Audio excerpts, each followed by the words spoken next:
আসসালামু আলাইকুম। এটিভির দর্শকদের স্বাগত জানাচ্ছি আমি স্পেশাল করেসপন্ডেন্ট জাহিদুর রহমান। দর্শক, আজকে আমাদের অতিথি ৭ দশকের বর্ণাঢ্য জীবন অতিক্রম করা একজন গুণী সাংবাদিক, গবেষক, শিক্ষাবিদ বলবো আমরা, আফসান চৌধুরী। মিস্টার চৌধুরী, এনটিভির পক্ষ থেকে আপনাকে স্বাগত।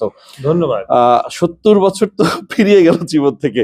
কেমন উপলব্ধি হচ্ছে এই জায়গাটা এসে দাঁড়িয়ে? ৭৪ বছর পর আমি পেরিয়ে গেছি বলেছি। আমার ওরকম কোনো হচ্ছে না। আমার মানে কাজ করেই যেতে হবে, শেষ পর্যন্ত কাজ করে যেতে হবে, এবং আমি তাই করছি। প্রতিদিন কাজ করি আমি। আমি এমনিতেও বাড়িতে আমার বুয়া রাখি না। আমি সমস্ত কাজ করি, বাড়ি ঘরের কাজ করি। যারা বাড়িতে আছেন তারাও তো করেন। কিন্তু সবচেয়ে বড় কথা হচ্ছে যে আমার যে কাজ, ইতিহাস চর্চা বা অন্যান্য গবেষণা, সেই কাজ আমি করে যাচ্ছি। আমার মনে হয় সবার এটাই করে যাওয়া উচিত। শরীর টরীরের কথা এখন চিন্তা করার সময় শেষ হয়ে গেছে। এখন যতটুকু সময় আছে তার মধ্যে কাজগুলো শেষ করা, এটাই আমার জীবন, এবং আমি খুশি এই জীবনই আমার। এই জীবনে আপনার মানে সবচেয়ে বড় অর্জনের কথা যদি বলি, সেটা কি? না, আমার জীবনের সবচেয়ে বড় অর্জন ওইভাবে আমি ভাবি না। তবে আমি মনে করি যে আমি তো যেহেতু ইতিহাসবিদ মানুষ, গবেষণা এই তো আমার কাজ। তো আমি যে প্রথম যেই কাজটা করেছি, আমার জীবনের সবচেয়ে মোড় ঘোরানো কাজ, সেটা হচ্ছে বাংলাদেশের স্বাধীনতা যুদ্ধের দলিলপত্রের কাজটা। ওইটা আমাকে জীবনে অনেক কিছু শিখিয়েছে। আমি খুব দ্রুত বড় হয়েছি, এবং আমি তো ঢাকা ইউনিভার্সিটি থেকে এমএ পাশ করেছিলাম প্রত্নতত্ত্বে। কিন্তু আমি প্রত্নতত্ত্ব ছেড়ে দিয়ে সাম্প্রতিক ইতিহাস, এই কন্টেম্পোরারি হিস্ট্রিতে আমি চলে এসেছি, এবং কাজটা আমার সারাটা জীবনকে প্রভাবিত করেছে। আমি এখনো যে কাজটা করছি, এবং শেষে এসে যেই কাজটা আমি শেষ করার চেষ্টা করছি, হোপফুলি মার্চ মাসের মধ্যে শেষ করতে পারবো, সেটা হচ্ছে ৭১ পিডিয়া। মানে বাংলাদেশের মানুষরা পণ্ডিতি বই লিখে বিশাল বিশাল, যেগুলো কেউ পড়েও না। আমি সাধারণ মানুষের ইতিহাস নিয়ে গবেষণা করি, সাধারণ মানুষের জন্য ইতিহাসের বই লিখতে চাই। তো এরকম ৬০০-৭০০ পৃষ্ঠার একটা বইয়ের কথা চলছে। সেই বইটা যেটা করব আমি, যে সেটা ৩০-৪০ পৃষ্ঠায় ওই ২২টা চ্যাপ্টার কি ২৫টা চ্যাপ্টার হবে, সেটাই থাকবে। বেশি কষ্ট করতে হবে না, মোটামুটি জেনে যাওয়া যাবে যে ৭১ সালে কি হয়েছিল। আর ইতিহাসকে যতদূর সম্ভব রাজনীতি মুক্ত রাখা দরকার। আমাদের দেশের বেশিরভাগ ইতিহাস চর্চাই হয় রাজনৈতিক ইতিহাস চর্চা। কে বড় ছিল, কে মহান ছিল, কে এই করেছে, কে ওই করেছে। আমি সাধারণ মানুষের ইতিহাস লিখছি, এবং সমাজও ৭১ বলে একটা অংশ লিখছি, সবচেয়ে বড় সাধারণ মানুষের কথা। সাধারণ মানুষের অভিজ্ঞতা যদি আমরা না জানতে পারি, তো আমাদের ৭১ মনে রাখা, জেনে রাখার কোনো মানেই হয় না। এইটা খুবই আমার কাছে গুরুত্বপূর্ণ। আমি এই কাজটা আমি শেষ করব আশা করছি। দেখা যাচ্ছে সময়ের বিবর্তনে এবং রাজনৈতিক পট পরিবর্তনে আমরা একেক সময় একেক রকম ইতিহাস পাচ্ছি। হ্যাঁ। বিশেষ করে শিশু কিশোরদের জন্য তো এটা রপ্ত করা, আবার বই থেকে মুছে ফেলা, আবার অন্তর্ভুক্ত করা, আবার নতুন ইতিহাস লেখা, এইটাকে আপনি কোন চোখে দেখেন? আমি কোনো চোখে টোখে দেখি না। আমাদের বাংলাদেশে যখনই কোনো সরকার পাল্টায়, তখন ইতিহাস বই পাল্টায়। তো এইটা আর নতুন কোনো কিছু না, আমাদের জন্য এটা আশ্চর্য কিছু না। আমাদের মতো বয়স্ক মানুষ যারা, তাদের জন্য এটা হতেই থাকবে। তো এটাকে তো আর নিয়ে মাথা ঘামানোর কোনো দরকার নেই, দুঃখ করারও দরকার নেই। এটাই চলতে থাকবে, ইতিহাসটা চলতেই থাকবে এইভাবে। আমাদেরকে আমাদের কাজগুলো করে যেতে হবে। আমরা নিজেরা যদি সততার সঙ্গে কাজ করে যাই, তাহলে ওটাই রক্ষিত হবে, সেটাই থাকবে। সবাই কি কেউ জানবে? আমার তো ১৬-১৭টা বই আছে, আমার ৪ খণ্ডের বই আছে। কয়জন মানুষ পড়ে না, তাতে কি হয়েছে? আমার তো কাজ, দায়িত্ব আমার। মানে যারা যে বিভিন্ন সময় যে বিভিন্ন দায়িত্ব পালন করে, তারা কি ভাবে নাকি যে কেউ আমাকে পাত্তা দিল কি দিল না? দায়িত্বটাই তো আমার। মানুষ যখন নামাজ পড়ে, মানুষ কি ভাবে নাকি যে আচ্ছা লোকে বললো এই নামাজি কিনা? মানুষ নামাজ পড়ে, এটা আমার দায়িত্ব। ভাই, আমার সৎভাবে সত্য কথা ভিত্তিক, তথ্য ভিত্তিক ইতিহাস চর্চা করাটা আমার দায়িত্ব। আমার জীবনটাকে আমি দায়িত্বের চোখ দিয়ে দেখি, এটা আমার দায়িত্ব। কার কি হচ্ছে না হচ্ছে, ভাই, এটা আমার বিষয় না। আমি কোনো দিন এটা ভাবিও নি। কোনো সরকারের সঙ্গে আমার গবেষণার কোনো সম্পর্ক নাই, এবং কোনোদিন সম্পর্ক হবেও না। এবং আমি চেষ্টা করছি, এখন প্রকাশকরা চাপ যতই দিক, আমার মূল জিনিসটা হবে, যদি আমি ডিজিটালি বইটা বের করতে পারি, তাহলে আমি তো বই আর ফ্রি আমি দিয়ে দেবো। আমি মানুষের কাছ থেকে পয়সা নেওয়ারও কোনো ইচ্ছা নেই। আমি মানুষের কাছ থেকে টাকা পয়সা চেয়ে নিয়ে আমি বই গবেষণার কাজ করি, আমি সেইভাবেই রাখতে চাই। আমি মানুষকে কেন দাম দিয়ে নিতে যাব? আমার প্রকাশকও দরকার নাই। প্রকাশকরা এখন এইটা শুনে এখন প্রকাশকরা একটু আগ্রহ দেখাচ্ছে, কিন্তু আমি ওটা নিয়ে মাথাও ঘামাচ্ছি না। আমার কাজটা হচ্ছে সত্যি কথাটা বলে যাওয়া। ভাই, এটা ঘটেছিল। আর সত্যি কথা মানে কে এটা করেছিল, কে ওইটা করেছিল, কে বড় আর কে ছোট না, এটা হচ্ছিল কি ঘটেছিল। এটা খুব সরল, এটা কঠিন কাজ না। রাজনীতি মুক্ত হয়ে যদি আমরা ইতিহাস চর্চা করি, দেখবো যে আমাদের ইতিহাসটা খুব সোজা। আর আমাদের যেই জিনিসটা বিবিধতার ইতিহাস, যে কথাটা আমি খুব গুরুত্ব দিয়ে বলি, আমাদের সবার ৭১, সবার ভূমিকা আছে। যে সেনাবাহিনীর তার ভূমিকা আছে, রাজনীতিবিদ ভূমিকা আছে, সাধারণ মানুষের সবচেয়ে বেশি ভূমিকা আছে। তার কথা বললেই তো হয়, আর তো কোনো কিছু দরকার নেই। এটা দুর্ভাগ্যবশত লোকে এটাকে রাজনীতি নিয়ে চর্চা করে বলে আমাদের সমস্যা হয়েছে, এই তো। হ্যাঁ, আমরা সেই রকম ইতিহাসের দায়মুক্তিও দেখি, আবার ইতিহাসকে নতুন ভাবে জানতেও দেখি। কখনো দেখা গেল যে একজন সেক্টর কমান্ডারকে মুক্তিযুদ্ধের শিকার করা হচ্ছে না। ওই সব বিষয় নিয়ে মাথা ঘামাবার সময় ইচ্ছা আমার কোনোটাই নাই। আমি যেটা তথ্য ভিত্তিতে সত্য মনে করি সেটা আমি করে যাব। আর আমি তো দলিলপত্র থেকে উঠে আসা মানুষ। তখন কিন্তু আমি এটাও বলি, দলিলপত্রে 15 খণ্ড দলিলপত্র খুব ভালো, কারণ আমরা তো দলিল সংগ্রহ করছি। দলিলে তো নারী নাই, কোনো তো একটা নারী গ্রন্থ নাই।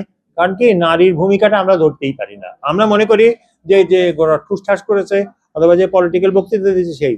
বাংলাদেশের ৭১ হতো না যদি নারী ভূমিকা না পালন করতো। সংসারের যে রাজনৈতিক বা সমাজের যে ভূমিকাটা থাকে এটা আমরা দেখি না।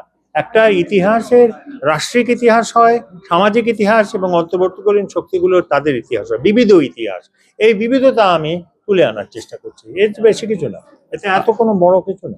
আমরা একটু ফিরে আপনার শৈশবে, আপনার জন্ম কৈশোর কোথায় কেটেছে? আমার জন্ম কৈশোর কেটেছে, আমি তো জন্মেছি টিকাটুলিতে 1952 সালে 16ই ফেব্রুয়ারি, ভাষা আন্দোলনের 5 দিন আগে। তো এই তো আমি টিকাটুলিতে হয়েছে, তারপরে দিল্লি রোডে হয়েছে। আমার মায়ের পরিবার ইন্ডিয়া থেকে চলে আসা। আমার বাবা নোয়াখালীর মানুষ, কিন্তু বড় হয়েছে কলকাতাতে। তো ওই দিল্লি রোডে এই টিকাটুলিটা খুব গুরুত্বপূর্ণ এই কারণে যে টিকাটুলিতে যারা ছিল, খেয়াল করবেন, আমি এই একেবারে ছোটবেলায় দেখেছি, যেসব নামগুলো বলি তার 3-4টা নাম বলি। বেগম সুফিয়া কামাল, সিকান্দার আবু জাফর, বা এই যে আলী জাকের ছোটলু মামা, তারপরে এই যে অভিনেতা ছিলেন বুলবুল আহমেদ, বা অন্যান্য যারা, এই যে মুক্তিযোদ্ধা মেজর সালেক এবং অন্যান্য যারা, মেজর মতিন, এরকম একটা পরিবেশ। এরা কলকাতা থেকে চলে আসা বাঙালি মুসলমান পরিবার, সেইখানে তারা প্রত্যেকে শিক্ষিত। আমরা ওই সময় যে মধ্যবিত্ত ছিল, অত্যন্ত শিক্ষিত মধ্যবিত্ত, এবং কেউ পাকিস্তানপন্থী ছিল। আমি জীবনে বড় হয়েছি কিন্তু পাকিস্তানের একটা প্রণাটক শুনি নাই কোনোদিন। এই ধারণাটা আমার মনে হয় এখনকার সময় লোকের একটু দুর্বল, যে আসলে মনে করে যে ওই সময় লোকেরা পাকিস্তান জিন্দাবাদ করতো মানে পাকিস্তানের প্রীতি ছিল। আমাদের পরিবারের আমি ওই গোটা পাড়ায় কোনো মানুষের মধ্যে পাকিস্তান প্রীতি দেখি নাই। কারণ বস্তুত পক্ষে এটা আলাদা স্বাধীন একটা দেশ হওয়ার কথা ছিল 1940 সালে, সেটা হয় নাই। সেটা নানা কারণে 46-এ একবার হওয়ার কথা ছিল, 47-এ হওয়ার কথা ছিল, কিন্তু বঙ্গভঙ্গের প্রস্তাব দেয় বঙ্গীয় কংগ্রেস, তার ফলে এটা হয়নি। কিন্তু বাংলাদেশের যেই সব মানুষরা ছিল তারা ওখানে ছিল, এবং তারাও কিন্তু এই উপলব্ধিটা ছিল, যে কারণে ওই পাড়ার, যদি আপনি এই ঠিকানায় যাদের নাম বললাম দেখবেন যে অনেকেই মুক্তিযুদ্ধে গেছে। আপনি কাজ করেছেন বিবিসির মতো প্রতিষ্ঠানে দীর্ঘ সময়। সাংবাদিকতা আসার ক্ষেত্রে কি ছোটবেলা থেকে ইচ্ছেটা ছিল, না বড় হয়ে সেটা ব্যাপ্তি ছড়িয়েছে? আমরা যখন সাংবাদিকতা করতাম তো লিখতাম। ওই সময় আমার এক বন্ধু ছিল, আনোয়ারুল হক, মারা গেছেন। আনোয়ার একটা পত্রিকা বার করলো, ও আমাকে সবসময় লিখতে বলতো, ওইটা থেকে আমার শুরু। তো আমি প্রথম যে নিউজটা কভার করেছিলাম, ওই দিন ছিল ইলেকশন। ইলেকশনটা আবার ভন্ডুল হয়ে গেছিল আক্রমণের কারণে, কি সব রাজনৈতিক কারণে। আমার মনে হচ্ছে প্রথম দিনই তাড়া খাইছি আমি, কোনো রকমে বেঁচে ইউনিভার্সিটি থেকে পালিয়েছি। ওই থেকে 73 থেকে আমার সাংবাদিকতার জীবন। কোনোদিন ওটা দ্বিতীয় কোনো জীবনের কথা আমি করিনি। কিন্তু আমি মুক্তিযুদ্ধে আমি গবেষক, আমি মাস্টার হতে চেয়েছি সারা জীবন। আমার মনে আছে আমি ইতিহাস পড়েছি, আমি ইতিহাসবিদ হতে চেয়েছি, এবং এটা কপাল যে আমি ইতিহাসবিদ হয়েছি। আমি তো আরো অনেক কিছু হতে পারতাম না, কিন্তু অন্য জিনিস আমাকে টানেনি। আমি ঢাকা ইউনিভার্সিটিতে একটা ডিপার্টমেন্টে পড়তে চেয়েছি, হিস্ট্রি পড়বো। এই হিস্ট্রিতে মোটামুটি রেজাল্ট আমি করেছি। কিন্তু যাই হোক, মাস্টার হয়নি। মুক্তিযুদ্ধ ইতিহাস প্রকল্প আমার জীবনের খুব বড় ঘটনা, কারণ আমাকে মর ঘুরিয়ে দিয়েছে। আমি আরো নানা ধরনের কাজে সারা দুনিয়ায় ঘুরেছি, 26টা দেশে থেকেছি, কত রকম যে কাজ করেছি বলতে পারবো না রে ভাই। আপনি তো বাংলা একাডেমি পুরস্কারও পেয়েছেন এই অসামান্য অবদানের কারণে।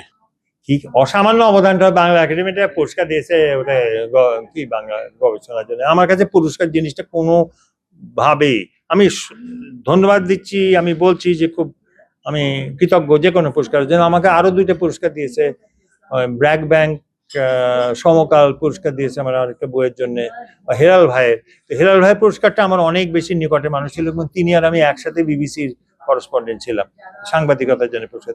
তো হ্যাঁ, এরা আমার কাছে কোনোদিন মনেও হয় না, আমার কাছে কোনোদিন এটা কোনো বিষয় হিসেবেও আসে না। হ্যাঁ, ধন্যবাদ দিচ্ছি, কিন্তু না হলেও আমার কোনো অসুবিধা ছিল না। আফসান চৌধুরীর কোনো আক্ষেপ?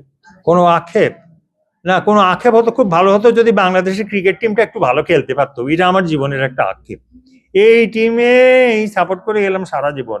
আমার মনে আছে 71 সালে লোকজন আমাদের জিজ্ঞেস করেছে যে যুদ্ধে কেন যাচ্ছে না, আমাদের নিজস্ব একটা ক্রিকেট টিম থাকবে না, এটা হইতে পারে নাকি? কিন্তু এইরকম ভাবে আমাদের ক্রিকেট টিম আর খেলতে পারেনি। সময় তো শেষ হয়ে এসছে, 74 বছর বয়স, 45 বছর আমার ডায়াবেটিস, আমার সময় শেষ, কাজগুলো তো শেষ করতে হবে। এনটিভির দর্শকদের জন্য কি বলবেন? এনটিভি খুব ভালো স্টেশন, বহুবার গেছি। তো আজকাল আমি এসব টকশো অনুষ্ঠানে যাই না, অনেক ঝগড়াঝাটি হয় শুনেছি।